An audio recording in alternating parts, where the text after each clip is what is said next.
nascer, morrer, renascer ainda e progredir continuamente.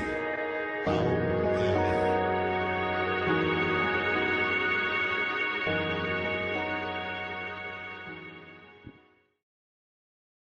Vamos fechar os nossos olhos e elevarmos o pensamento a Deus, nosso Pai,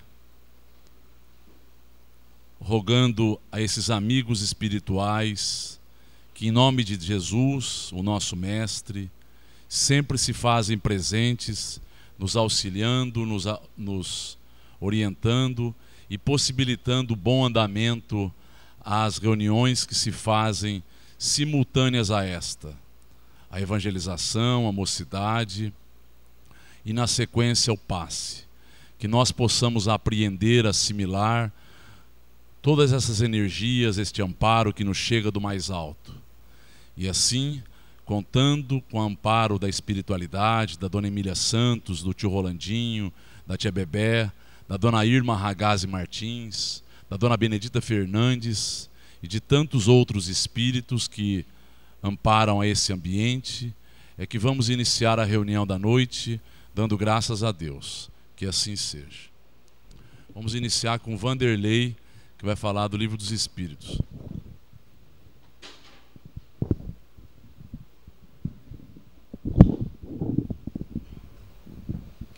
Boa noite a todos.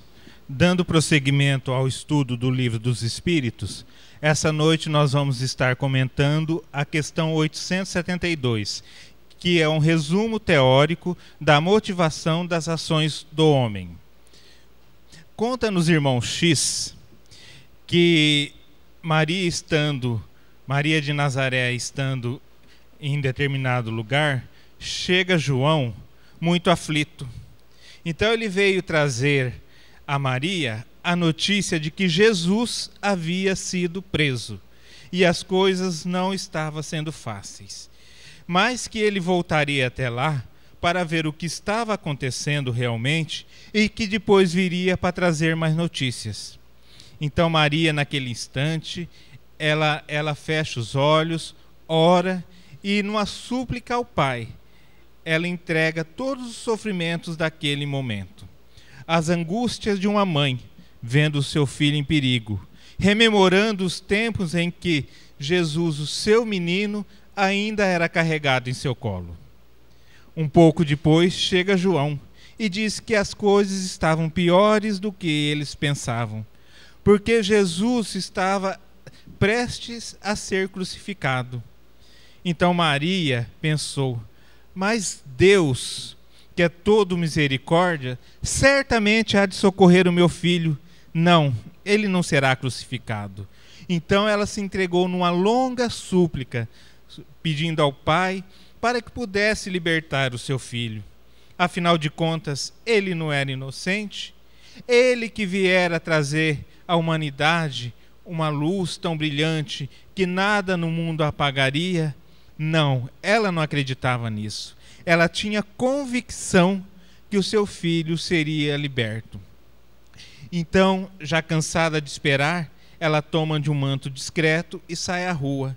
Ela queria ir até o palácio em que Jesus estava sendo julgado, mas encontra já uma multidão que vinha em caminho. Jesus já estava com a cana velha em mãos, uma coroa de espinhos, rumo à crucificação.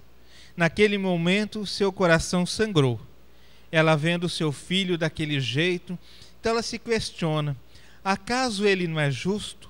E acaso não é filho desse Pai que tudo pode e que trouxe ele para que o mundo fosse diferente? Acaso ele não ressuscitara Lázaro? Acaso ele não curara tantos leprosos? Porque a vida estava fazendo isso com alguém que era bom. Então ela relembrou todo o tempo de infância, o tempo de mocidade e o quanto os dois foram felizes juntos. Jesus era alegre, Jesus trazia sempre esperança onde ele estava. Rememorou os tempos em que ele conversava com os ladrões, ela rememorou o tempo do templo em que ele conversara com os sacerdotes de igual para igual. Não acreditava que isso pudesse acontecer. Não, não o seu filho, não o seu menino, e não esse filho do pai, desse pai tão misericordioso que certamente o libertaria na hora extrema. E esse pensamento a confortou. Não, ele sairia da cruz. Ele não seria crucificado, afinal a mensagem que ele veio trazer era muito maior do que as intrigas humanas. Mas o povo havia escolhido. E a escolha foi por Barrabás. Entre o justo e Barrabás, a multidão escolhera Barrabás. E o que se há de fazer quando o povo pede? Então não houve jeito realmente. Jesus foi crucificado. E ela permaneceu firme, lá em lágrimas, e confiante no Pai, que no momento extremo ele seria liberto. Então houve a crucificação, um momento doloroso, e ela em prece. E houve o momento final, em que Jesus deixara o corpo físico. Aí ela viu que estava tudo acabado. Então ela pensou, nesse momento, como se as vozes angélicas soassem ao seu coração. Ele não morreu. Afinal de contas, não foi a humanidade que escolheu assim. Ele sabia que era necessário exemplificar e era necessário ir até o fim no seu cálice de dor para que os homens pudessem compreender. Ele não morreu, ele continua vivo e agora muito mais que isso, ajudando todos aqueles que o ajudaram a condenar. Ajudando todos aqueles que se encontram perdidos nas estradas da vida, necessitando de um exemplo maior. Então aí ela silenciou e compreendeu que ela não havia entendido. Até então ela pedia a libertação do seu filho. Ela pedia para que ele continuasse vivo. Aí ela compreendeu que nesse momento ele estava vivo sim, mas pela eternidade, sem as amarras da matéria, e continuando com a sua tarefa de amor, de ajudar a humanidade em seus percalços, em suas dores. E olhando o capítulo do Livro dos Espíritos de hoje, que faz esse resumo sobre a motivação das ações do homem, então nós vamos ver aí o livre-arbítrio, porque as decisões fazem parte de nossas vidas. O homem opta pelo que ele quer da sua vida. E ele é dotado de livre-arbítrio justamente por isso. Por ele não ser uma máquina, por ele não ser um boneco que é manietado ao sabor das circunstâncias, onde nós temos a possibilidade de escolher o que é melhor, o que é pior, e arcarmos com as consequências das nossas opções. Nisso consiste o livre-arbítrio. A liberdade que nós temos de escolher os nossos caminhos, sejam eles bons ou ruins, sejam eles alegres ou tristes, mas nós temos esse poder de escolha. E cada vez mais que a gente se desenvolve, que a gente cresce, nós vamos ampliando esse poder do nosso livre-arbítrio, de poder fazer as nossas escolhas. E quanto mais maduro nós nos encontramos, mais acertadas as escolhas são.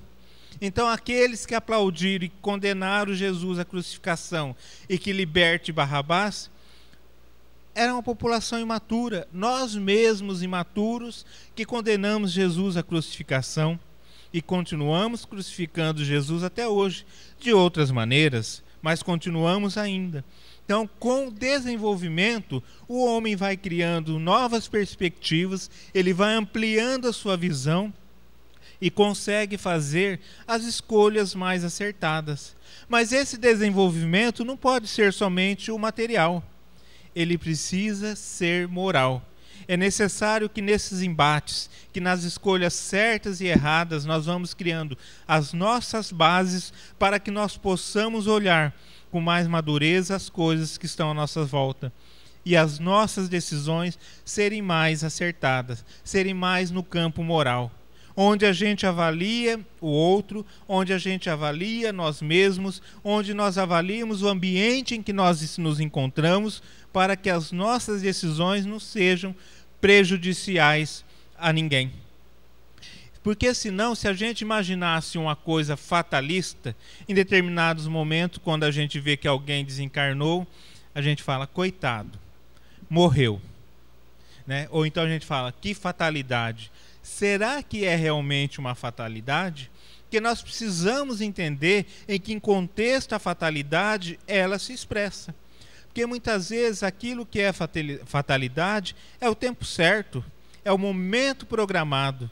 Nós estamos na matéria, mas nós somos espíritos imortais. Ficamos aqui alguns anos e depois voltamos para o plano espiritual. E no plano espiritual nós vamos adquirindo com o tempo uma lucidez, que faz com que a gente vá escolher o que nós queremos, o que é necessário para o nosso crescimento, visando o crescimento espiritual. Então, na espiritualidade, a gente avalia o que nós fomos, se nós tivermos condições, e a partir daí, nós vamos traçar metas e caminhos que nós devemos percorrer. E nem sempre essa programação é grandiosa. Às vezes, nós escolhemos, no máximo, a pessoa que nós vamos nos relacionar, e a partir daí, aí nós vamos construir algo em nossas vidas. Porque senão, seria uma coisa muito fatal. Tudo programado, tudo certinho. Nós temos alguns parâmetros, algumas luzes, em cima disso nós trabalhamos o que nós vamos querer. E se nós não estivermos maduros o suficiente para isso, os nossos amigos espirituais, espíritos que nos ajudam, que nos tutelam no plano maior, vêm nos orientar o que é importante para nós naquela reencarnação. Pode ser que eu tenha que trabalhar determinados setores, mas não naquele momento. Não estamos maduros, não estamos prontos ainda para que nós possamos suportar aquela dor e aquela prova. Então queremos resolver tudo de uma vez só. Então vem alguém mais sábio, alguém mais experiente e nos aconselha, melhor que se faça desse jeito. Da mesma maneira que muitas vezes aconselhamos os filhos, os sobrinhos, os amigos, a não ir tão fundo nas coisas. Vamos devagar, vamos passo a passo. Então alguém mais sábio na espiritualidade nos orienta e nos aconselha o que é melhor. E a partir daí nós temos mais chances de sucesso. Nós temos mais chances de aproveitar as situações que estão em nossos caminhos e as pendências que nós precisamos resolver. Porque se a gente colocar tudo, a gente não vai conseguir focar em nada. Se a gente colocar tudo, a gente não resolve nada. Entraremos em desesperos. Então, a partir daí, dessa programação, nós reencarnamos e a partir daí nós vamos levando a nossa vida. E aí o que pode ser fatalidade, se a gente fosse entender dessa maneira? Que nem fatalidade é, porque nós escolhemos ou alguém nos orientou para que nós escolhêssemos isso. A família em que nós vamos reencarnar, a família que nós vamos nascer. E não é fatalidade porque com aquele grupo certamente nós temos ligações. Com aquele grupo nós precisamos amadurecer. Nós precisamos unir forças para que nós possamos vencer os velhos hábitos e defeitos do passado. E aí, se eu programei um casamento e eu me caso com aquela pessoa, nós não podemos dizer que isso é uma fatalidade. Não, foi a minha escolha, que quando no plano espiritual eu sabia que aquele caminho era mais fácil. E tanto não é fatalidade que eu posso sair de rota e não seguir por aquele caminho, e não fazer a escolha por aquela esposa, por aquela pessoa que eu programei no plano espiritual. Porque se eu tenho livre-arbítrio, eu posso escolher. É certo que quando nós nos reencarnamos, nós temos o esquecimento. Nós vamos ter intuições do que nós programamos para as nossas vidas e a partir daí nós tocamos o nosso caminho. Mas pode ser que eu não escute a minha intuição. Eu não escuto aqueles protetores que acompanham e tutelam a minha reencarnação. Nós não escutamos os nossos tutelares e aí seguimos por caminhos errados. Então, o sofrimento que eu adquiri a partir daí foi escolha minha. Eu até tinha programado, escolhi errado e vou colher os frutos disso, que nem sempre são doces. As minhas escolhas erradas trazem para a gente frutos amargos, mas que vai nos ajudar nesse amadurecimento, porque nada é perdido. Tudo tem uma finalidade, inclusive os nossos erros, para nos mostrar que nós não devemos mais seguir aquele caminho, que ali mais à frente nós vamos cair, que ali tem perigo. E aí a gente começa a escolher outros caminhos, porque nós sabemos que aquele não dão mais certo. E é isso que o homem foi criado, para que ele tenha essa plenitude e essa maturidade de escolha, para o bem ou para o mal.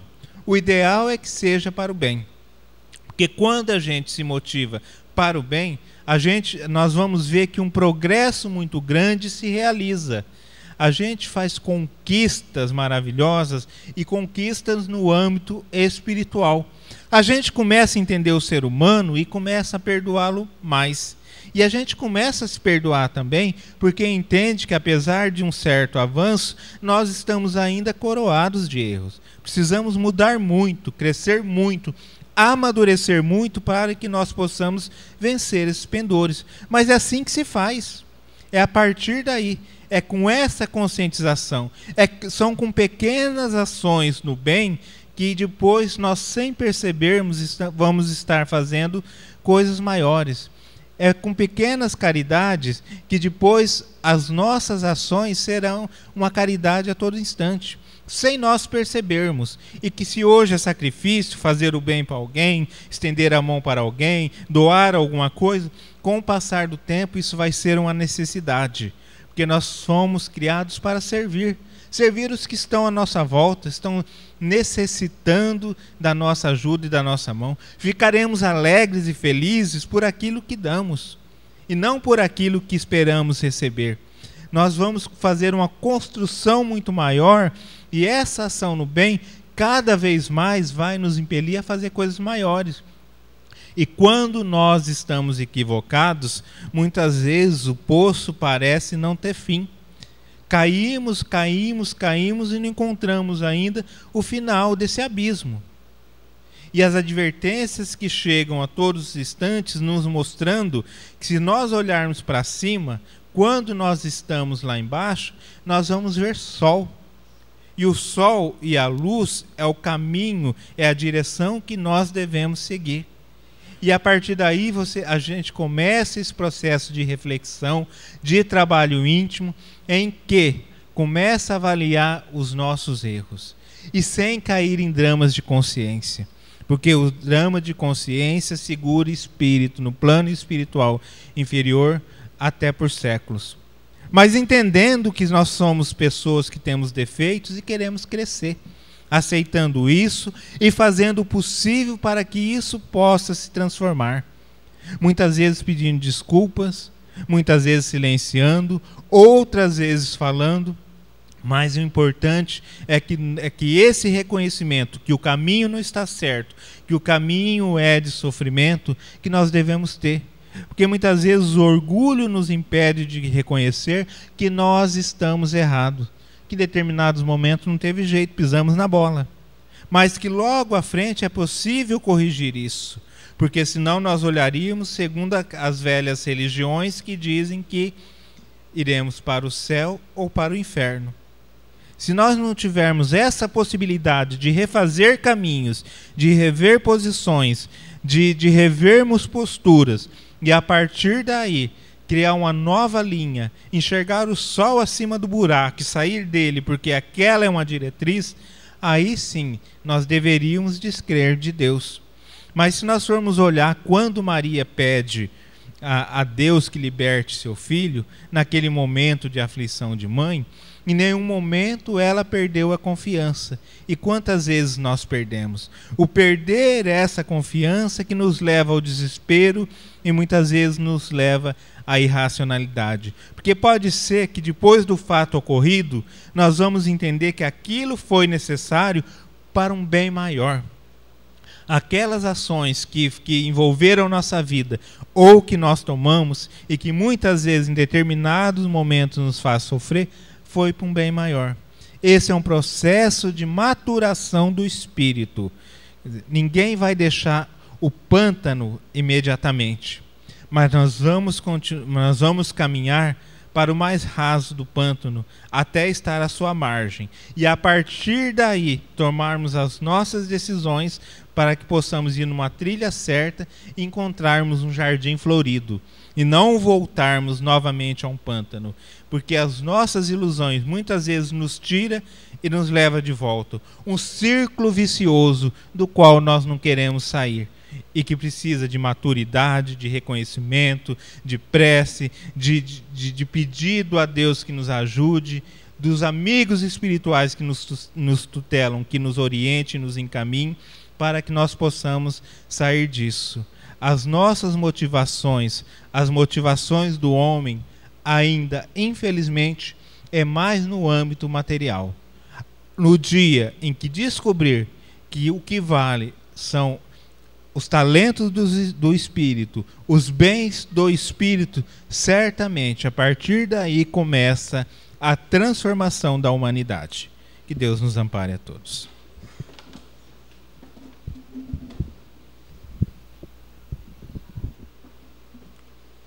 Dando sequência aqui ao estudo do livro do Evangelho, bem-aventurados os puros de coração, porque eles verão a Deus. E nós vamos entrar no item da verdadeira pureza. Jesus estava com os fariseus e com os seus apóstolos, e ele não havia lavado as mãos para que ele pudesse se alimentar.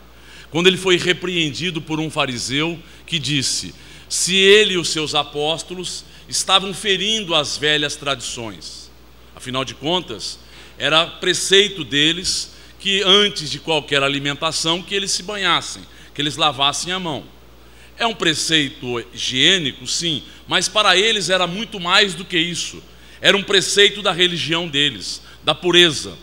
E Jesus redargue a eles dizendo que, em verdade, não é o que entra na boca do homem, mas é o que sai, que é a verdadeira pureza. Então entendamos que aparentemente é algo banal, olhando nos dias de hoje, mas existe uma profundidade muito grande no que está colocado aqui.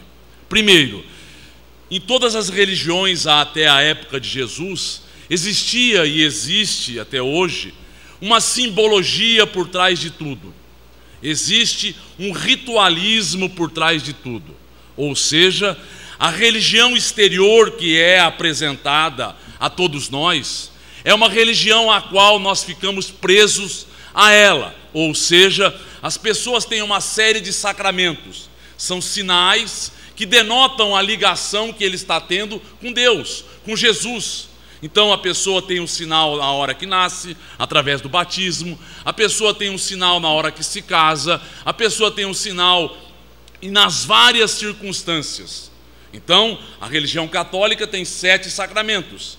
A religião, as protestantes, as evangélicas, tem 2 sacramentos. Então, o que eu estou colocando? Essa simbologia que Jesus veio se antepor, veio se contrapor a ela, ela tem muito mais a ser avaliada. A partir de um determinado instante, quando os bispos de Roma passaram a ter uma certa hierarquia, ou se acharam de uma certa supremacia em relação aos outros bispos de outros locais, começa uma hierarquia. Começa a existir quando essa igreja se faz a igreja do Império Romano. Passa a existir o altar, passa a existir as vestes, que são os paramentos adequados para essa classe que é criada, a classe de sacerdotes. A classe que iria fazer com que as pessoas fossem avaliadas. As pessoas agora tivessem um julgamento, a absolvição ou não, ou a condenação. Começa a ocorrer o quê? As confissões auriculares. As pessoas vão até aquelas pessoas especiais e elas dão as penitências. E elas determinam na vida da pessoa se elas estão salvas, se elas estão redimidas dos seus pecados ou não. Compra-se a partir daí, através do tráfico de influências, um pedaço no céu. Então é contra isso que veio Kardec se pôr. O cristianismo veio se colocar contra isso, mas ele se perdeu no caminho. Não existe na doutrina espírita nada que lembre essa hierarquia. Não pode existir. Não pode existir uma simbologia. Não pode existir um ritual. Então a pessoa dizia outrora, eu vou à mesa branca, a mesa aqui é preta. Não tem mesa branca, não tem mesa preta.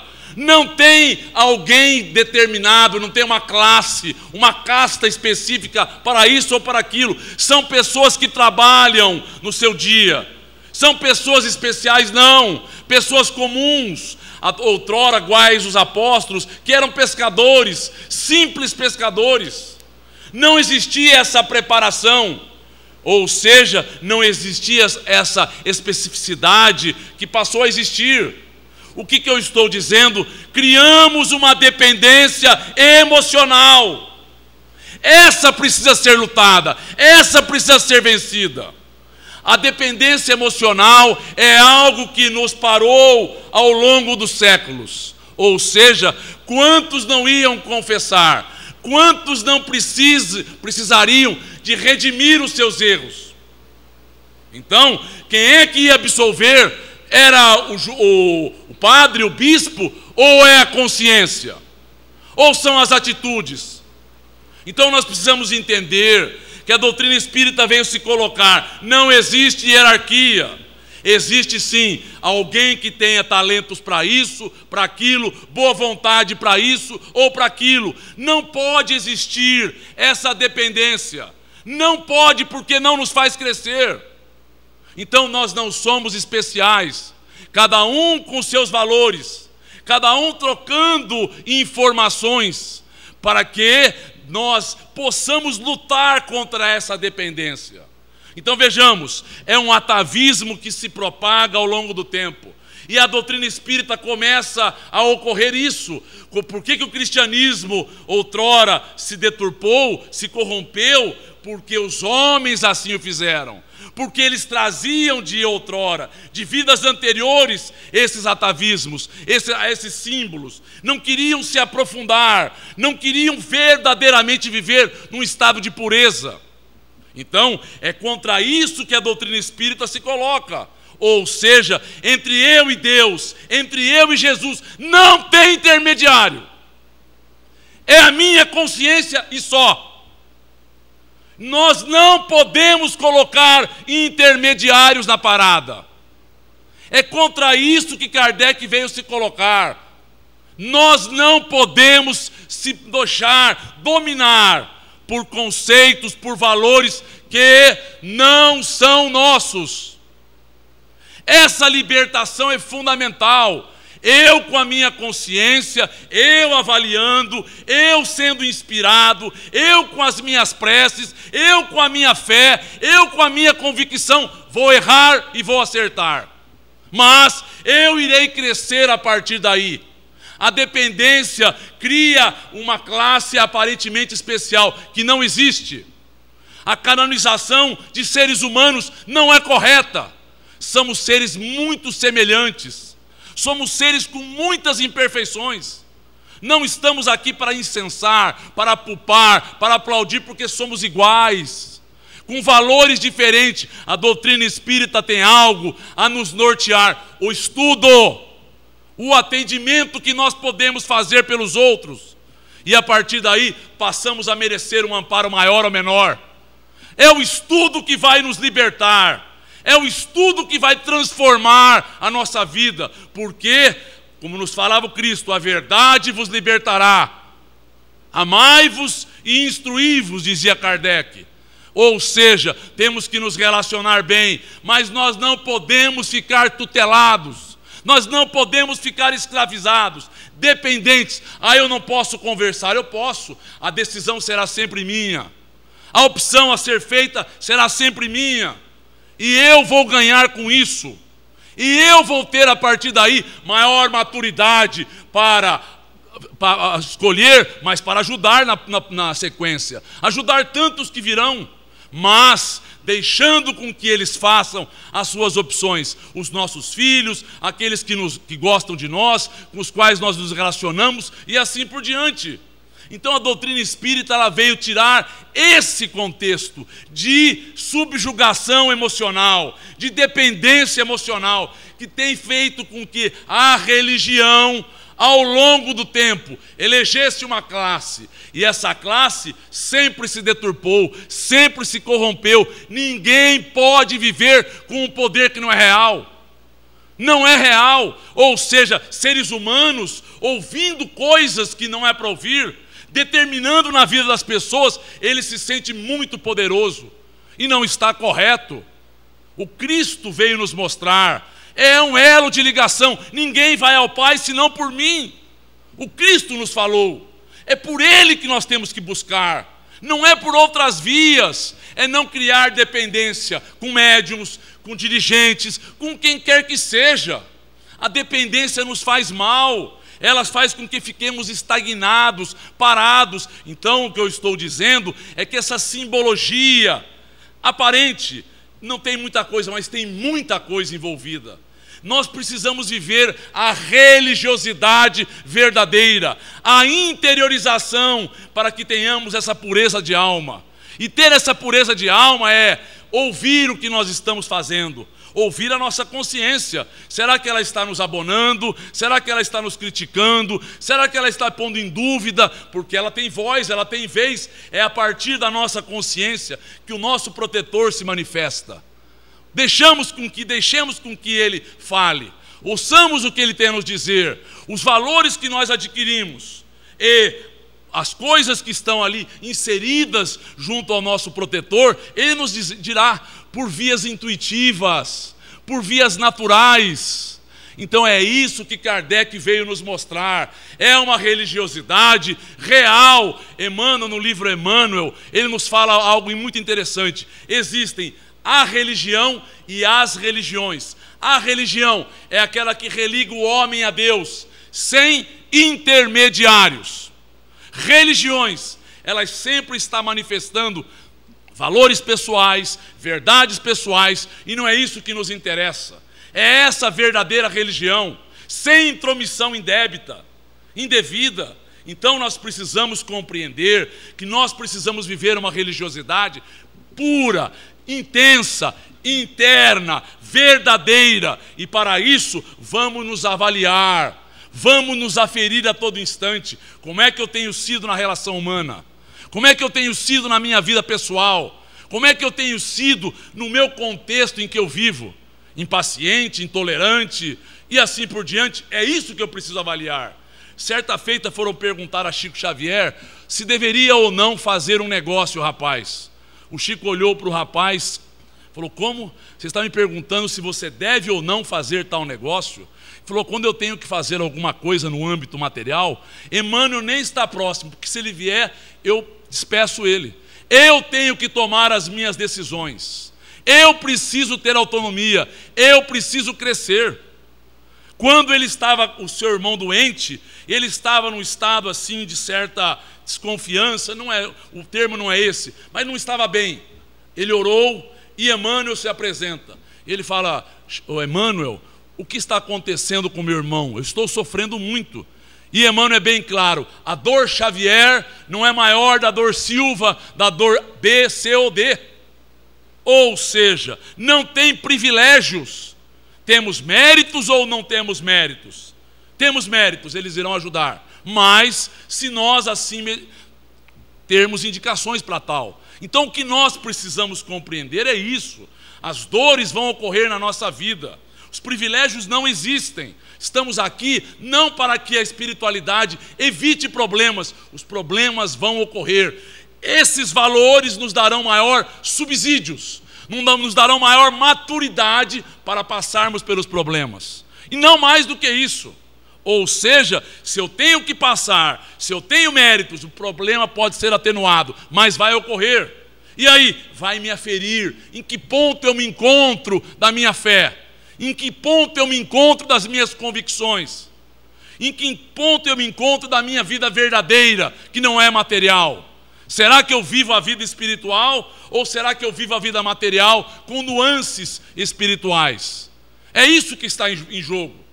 Então, eu tenho que viver a vida material com valores espirituais, com um novo olhar. Tudo é transitório, tudo é passageiro. Então, se nós não entendermos isso, nós não entenderemos essa pureza que nos é pedida.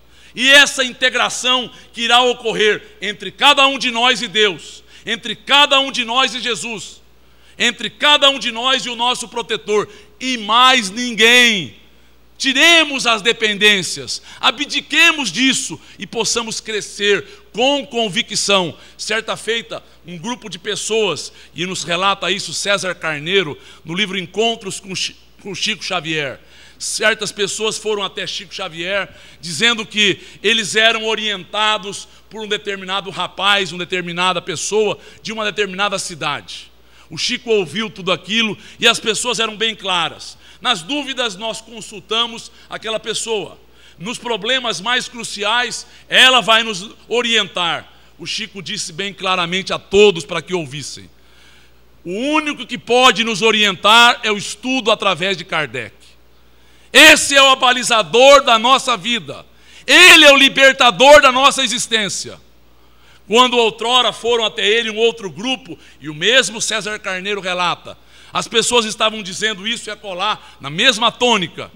Chico falou: não nos relacionemos dessa forma com os outros, não coloquemos sobre elas uma expectativa muito grande, façamos a nossa parte. O elo de ligação de cada um de nós é com Jesus e com ninguém mais.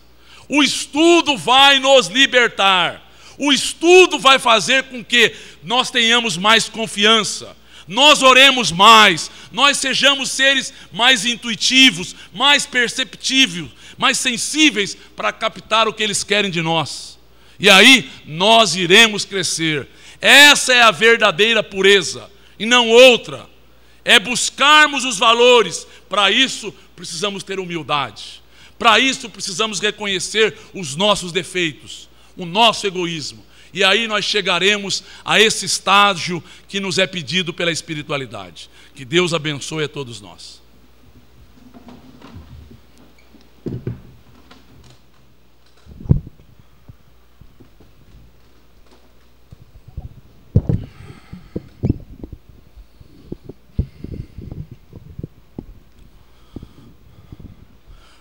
Vamos finalizar a nossa reunião agradecendo a Deus, a Jesus, aos bons amigos espirituais, para que eles possam nos amparar, para que cada um de nós tenha essa confiança, saiba aquilo que deve ser feito, porque em verdade a espiritualidade superior sempre irá estar ao nosso lado, para que nós sintamos-nos apoiados, para que nós façamos o melhor. Mas é necessário fazermos opções, é necessário que cresçamos, é necessário que possamos aprender, infelizmente, muitas vezes, com os nossos erros. Que tenhamos essa confiança, que tenhamos esta certeza de que tudo prospera para o nosso crescimento. A vida é um ideal de crescimento e não de derrocada. Estejamos aonde estiver, o amparo estará ao nosso lado. Façamos e ocorram o que tiver que ocorrer, o amparo estará conosco.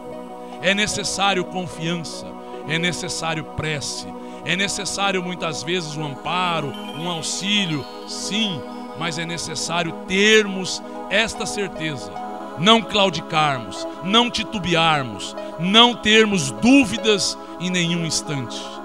Por isso, Senhor Jesus, estamos todos aqui agradecidos pelo muito que nos é dado, pelas oportunidades infindáveis de conhecermos esta doutrina de libertação, não mais de escravização, é a libertação dos nossos espíritos, para que eles se confiem mais plenos, mais certos, com boa vontade, iremos sempre receber ajuda e ajudarmos muito. E por isso estamos orando em conjunto, por locais e pessoas que tanto necessitam. Que essas pessoas possam ser visitadas em todos os hospitais de nossa cidade. Que elas recebam, Mestre, a Tua proteção, o Teu amparo. Esses irmãos, assim como médicos e enfermeiros, recebam a ajuda. Recebam e a partir daí possam se encorajar, possam ter um clima de otimismo, possam se ajudar nesse processo de recuperação. Lembrem-se, esses irmãos merecem a nossa ajuda, merecem o nosso acalanto, mas rogamos a proteção espiritual para que esse se faça mais intenso, para que eles compreendam e possam refletir.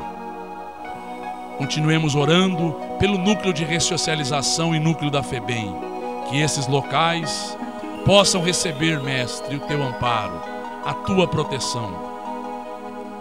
Continuemos orando, vibrando, agora em favor de casas assistenciais. Irmãos nossos, nas mais variadas condições, possam ser assistidos, possam ser amparados. Em especial, oramos por esses aos quais estamos vinculados.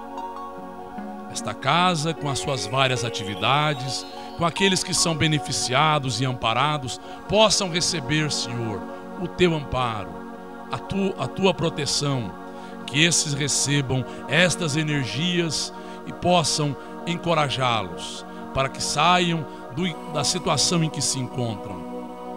Continuemos orando, vibrando.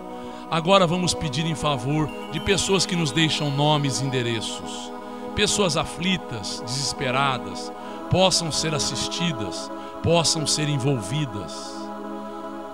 Continuemos orando, agora em favor dos nossos lares. Que cada um de nós possa orar e pedir pelos seus familiares, rogando para que eles sejam amparados, para que eles se fortaleçam, para que eles se revigorem e para que nós possamos fazer a nossa parte, possamos contribuir, possamos somar, possamos levar a harmonia nesse núcleo de relacionamentos tão importantes da nossa vida. Que possam os nossos familiares todos, de cada um de nós que aqui está, receberem, Senhor, a tua proteção. Voltemos as atenções ao local onde nos encontramos e vamos pedir pelas entidades que foram atraídas, que vocês compreendam. É necessário se desligarem da vida física, é necessário que retirem de vocês esta dependência que estão prendendo vocês à vida material. Vocês já deixaram o corpo, precisam se posicionar em novo contexto, em nova situação. Deixem as preocupações, deixem os relacionamentos. Vocês irão voltar até eles, a essas pessoas, mas recuperados, em condições de auxiliá-los. Partam confiantes, sigam com esses amigos. Vocês outros, ainda apegados ao mal, lembrem-se, em verdade, nós não precisamos viver desse tipo de energia. Elas nos corroem, elas nos prejudicam, mas muitas vezes ficamos dependentes delas e elas nos fazem fazer coisas que não seriam natural. Pensem nisso. Isso não é a essência de cada um de vocês. Vocês têm familiares, vocês têm amigos, vocês tinham buscas que foram esquecidas porque se sentiram prejudicados e a partir daí só vislumbram o mal. O mal não é uma realidade na vida espiritual. O mal é uma criação humana que irá existir enquanto nós perpetuarmos a ele. Mas ele não tem vida eterna, ele não tem continuidade existencial. Compreendam isto. Estão sendo convidados a acordarem, a serem levados a locais de proteção. Sigam em nome de Deus, sigam em nome de Jesus. Enquanto as entidades são encaminhadas, são conduzidas à espiritualidade para tratamentos e auxílios, que nós permaneçamos num clima de gratidão, de reconhecimento do muito que é feito por cada um de nós. O amparo, o auxílio, a proteção, a intuição que nos chega, tudo que nos é possibilitado por essa doutrina de luz, devemos aproveitá-la, devemos colocar dentro de nós. Se os homens imperfeitos não sabem avaliar, não sabem como levar adiante, compreendamos os homens e aceitemos e vivamos esta doutrina que nos pede instrução e caridade.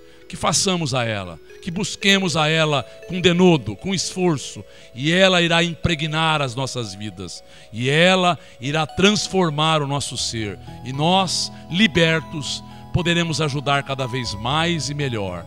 Que Deus, nosso Pai, possa estar com cada um de nós. Assim, agradecidos, finalizamos a nossa prece e reunião da noite. Que assim seja.